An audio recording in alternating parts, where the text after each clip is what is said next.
November 19, 2023, 8:30 ng gabi, isang bonggang hapunan ang naganap nung nasa Hala Jubel pa kami. 7 to 7 ang pasok namin galing sa trabaho.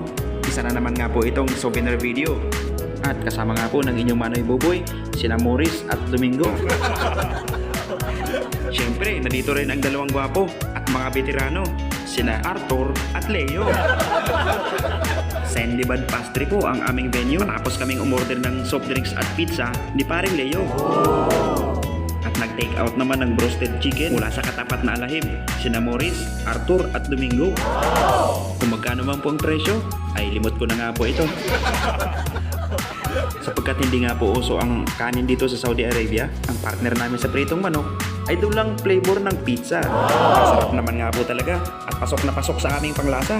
Kahit na nga po medyo seryoso ang usapan, ay alam ko pa rin nag-i-enjoy ang tropa. Kung kaya isa na lang tong masayang alaala. Ngunit sa ngayon nga po ay nandito na ako sa Yanbo. Umaasa pa rin tayo na balang araw ay magkakasama-sama ulit tayo. Basta't laging mag-iingat na lang tayo saan naman tayo dalhin ng trabaho.